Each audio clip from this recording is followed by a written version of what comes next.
So to turn vector graphics into pixel art, we first need our vector graphics. So I have created this skull right here, and I want to make this skull look very pixelated. But before we do this, it's a very good idea to have a background with a very different color than the artwork. So let's create a layer right here, create a big box that is simply red. And let's put this behind the skull. So now I have a clear contrast between the skull and the background. Then simply lock the background right here, so we cannot edit the background. So now simply select your artwork, and the first thing we need to do is to rasterize this vector art, meaning turning it into pixels instead of vectors. To do this, select the object, go to Object, then go to Rasterize, and for color mode you can simply choose RGB and then just 300 ppi. Background you can choose white or transparent, it doesn't really matter, it will end up being white anyway. And anti-aliasing we need to select none. This will make it easier to clean up our artwork. Then simply click OK. So now our artwork is an image instead of vectors. As you can tell, I cannot edit this anymore. It also says image by the layer right here.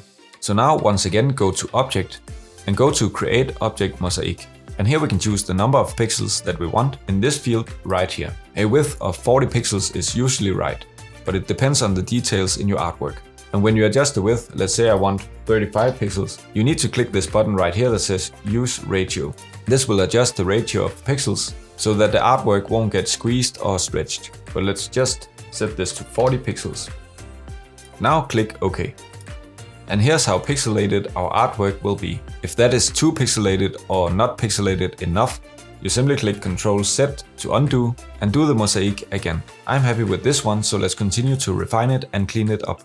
So first I need to get rid of this white background right here. So select the mosaic, right click and click Ungroup. Now we can select every independent pixels. Then simply double click the magic wand right here, set the tolerance to 0 and click on one of these white pixels right here. Now it's selected all the white pixels, so I can simply delete these. And if this happens, you might have a copy of the image behind it. So simply just select the image and delete that.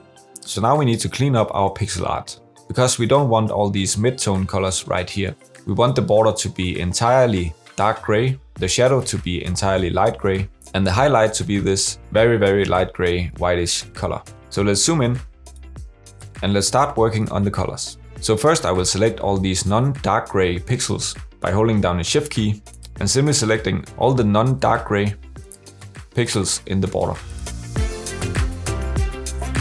Then simply click I on your keyboard to get the eyedropper tool, or you can select it over here, and click on the color that you want, which is this gray color right here. Then deselect the artwork to see if we missed something. I think the border looks fine, so let's do the same thing for the eyes right here. Then click I and select the dark gray color. You can quick swap to the selection tool by clicking V. Now let's select all these around the nose. Then click I, and I think I will make these white. Then I will select these two pixels right here and make these dark gray. Now simply do this detailing with the entire artwork.